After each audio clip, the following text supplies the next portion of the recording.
हरे कृष्णा हरे कृष्णा। जब कौरवों ने द्रौपदी आदि का चीरहरण करा के और पांडवों को बहुत कष्ट दिया, इतने तक कि द्रौपदी को वस्त्र भी उतारना चाहा, नग्न करना चाहा, बहुत बड़े बड़े क्लेश, जुआ में हराना आदि आदि करके भगवान श्री कृष्ण ने समस्त कौरवों का नाश कराया।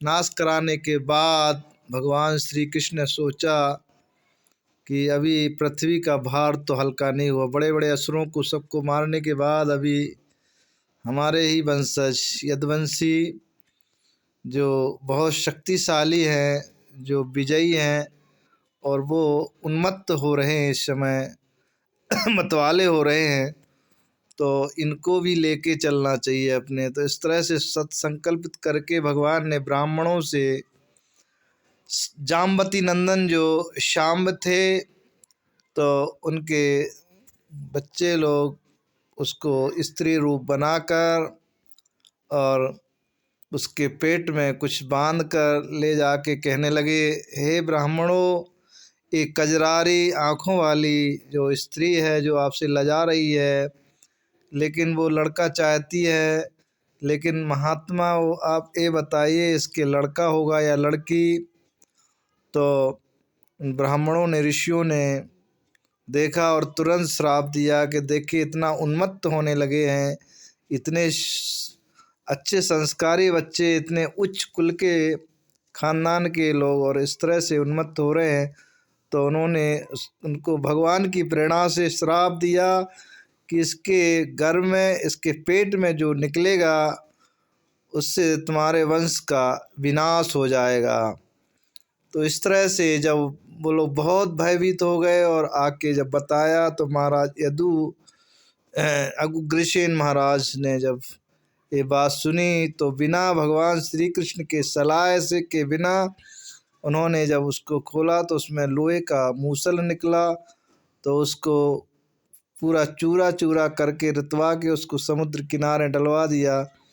तो उस चूरे से तो बिना गांठ की जो लंबी पहनी एक घास होती है, वो घास उगी और छोटा सा टुकड़ा बचा, उसको समुद्र में फेंकने से मछली ने उसको निगला।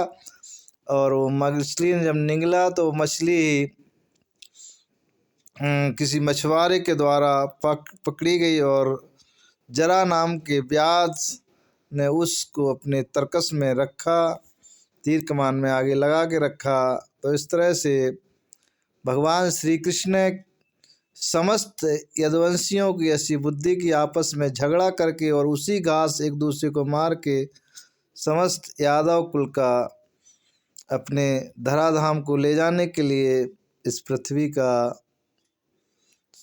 उद्धार किया। और स्वयं भी जरा नाम के जो असुर जो व्याध था उसको बुलाया, जो उस समय कहते बाली ही था। ऐसा मैंने तो कभी प्रमाणिक नहीं देखा, लेकिन प्रायः कथाकार लोग ऐसा बोलते हैं। तो चलो मैं भी मान लेता हूँ, हो सकता वही हो जो भगवान ने, राम ने छुप के उसको मारा था। तो भगवान श्री कृष्ण ने सोचा होगा आजा भैया तू भी अपना बदला चुका ले।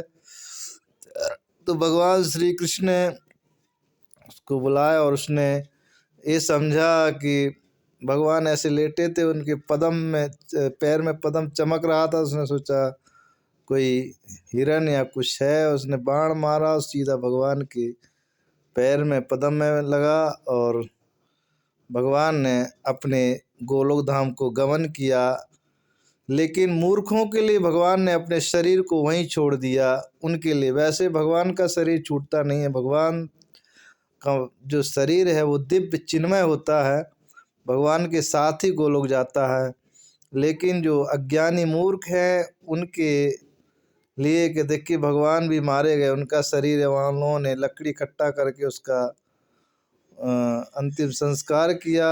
सोमनाथ के पास ही वो स्थल है।